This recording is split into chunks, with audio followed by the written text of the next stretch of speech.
That is the fight song of the Fighting Chippewas, the Marching Chippewas Marching Band, providing that for us this morning. And Captain Kirk Squires, if you're watching on Fox 47 television, has been passing out these maroon and gold shirts to anyone who will wear them Saturday for the game between Michigan State and Central Michigan.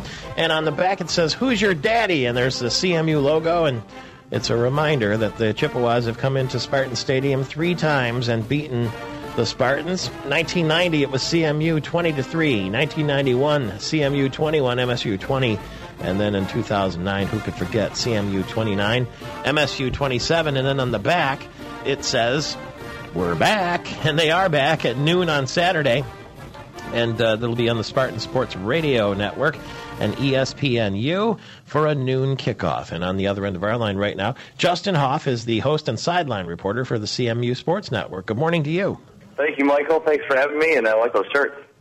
Yeah, Captain Kirk is his business is called Central Michigan Graphics, but it's here in the Lansing area. He might have his head polished maroon that day. We'll see what happens. This is a different CMU team than the one that Dan Lefevre brought in here a couple of years ago. That's fair to say. They were routed last week by Western Michigan in the rivalry game. I don't know. I don't know what the odds makers have placed the line at, and I don't know if you know that either, but it would seem to me that even though Michigan State's coming off a loss to Notre Dame, they would be heavily favored, wouldn't they? Yeah, they are heavily favored. Plus 24 is where the line's at. It is a different Central Michigan team. Obviously, Ryan Radcliffe at quarterback rather than Dan Lefevre, but this is a team that's rebuilding, trying to get better. Last year, they were 3-9. They had a lot of close losses. They could have easily been 9-3. But this team's a hard-working team, and they're going to have an opportunity if they play mistake-free football on Saturday to beat the Spartans. What would you say the strength and the weakness of the current Chippewas are? Wide receivers, I'd have to say, is a strength. You're going to see a couple different wide receivers tomorrow, Cody Wilson, Jerry Harris, and Titus Davis, who's a youngster who wears number 84, and his favorite player is Antonio Brown. So go figure there. But and then I'd say weaknesses would probably be the secondary, which is a little bit concerning against Michigan State because their wide receivers are so good. So I think both teams' strength is wide receivers, and we'll have to keep an eye on the Chippewa secondary. Now, the other interesting sideline, of course, is Coach Dan Enos, who played quarterback for Michigan State. He coached on the staff at Michigan State. Now he's bringing his team, the Central Michigan Chippewas, as head coach back to Spartan Stadium. I imagine there's been a lot of talk about that around Mount Pleasant. You got it. This week he's been trying to talk about his team getting better and focusing on that. He said, when the game starts, I'm sure there's going to be some emotion. You're coming out of that tunnel. You might want to kind of go to the other sideline just because you're so used to it, where he was a coach for 4 years here, 2006 to 2009. So yeah, it's going to be very interesting to see Dan Enos before the game, just to see if he has any sort of emotion. Obviously, Coach D'Antonio is his mentor, and before he came to Central Michigan, everything Dan Enos knew was Michigan State. It's ironic. We have these strange games this weekend where CMU is coached by Dan Enos coming back to Spartan Stadium where he played.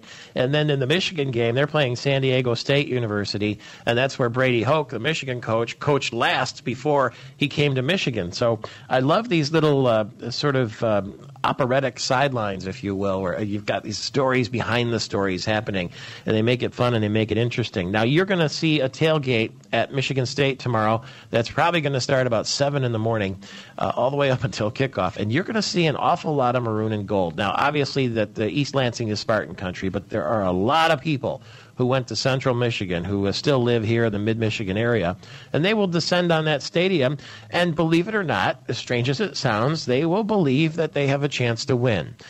Do you think that is misguided, or do you think really that it could happen again? I think it could happen again. Back in 2009, it was a crazy game how that finished, and anything can happen on a Saturday. But Chippewas, they're going to have to, like I said before, play mistake-free football. They can't turn the ball over. We're expecting rain. I think there's going to be a lot of running the football from both teams, and if the Chippewas can stay with the Spartans, if they don't fall behind, they can pull off an upset if they're in the game in the fourth quarter. They do say that rain is the great equalizer between teams. I didn't see that forecast. Is it going to be tough during the game? Well, it's 50-60%. I don't think it's going to be a heavy downpour, nothing like we saw the Western Michigan game where that game got canceled, put off after the third quarter. But I don't think it's going to have too big of a impact in this game, just because Michigan State they have that saying down East Lansing this year that they pound green pound. They just want to continue to run football. And Central Michigan, they believe in the same thing that Michigan State believes in, because the coaches have the same philosophy, and they need to run the football too. So I think that will not play a big role in this game. But if one team does fall behind early and it is raining, well, the passing game is not going to be as strong. How do you like working the sidelines? Fun times. You see all kinds of different things inside the huddles. Obviously, the coaches can sometimes be really happy or be really upset. Mm-hmm. You get to walk around everything. I mean, you get to see the fans on both perspectives. It's always interesting to talk to the trainers after someone got injured. They're pretty tight-lipped on what's going on, but it's an enjoyable time. It's CMU, so it couldn't be better. You ever been run over by players coming off the field? Fortunately, I haven't. You have to be on the lookout, no doubt. You do. I mean, I've worked cameras on the sidelines before, and you try to stay with those shots.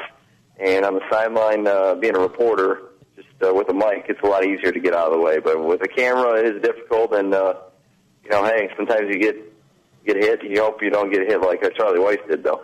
I remember Jay and Doc Langto invited us to come to a CMU game a couple of years ago, and I brought my wife, who went to CMU, Dr. Christine Teneglia, and she was kind of excited. It was a night game, and it was all fun and flash. And after about 4 plays, suddenly there was a sweep, and this wall of people was coming like straight at her. And the look on her face was extreme horror, because you kind of forget you're not in the stands. You're standing there right on the sideline. And if they're coming, they're coming. You know what I mean? So after that, she got a little nervous about being down there, because it's pretty intimidating. I'm glad you get to do it. It sounds like a fun job. And have fun in Spartan Stadium tomorrow. And thanks for being with us today. Take care, Michael. Good luck to the Chippewas. And hope to see some of those tailgaters and some more of those shirts. And, of course, the Fire Up Chips.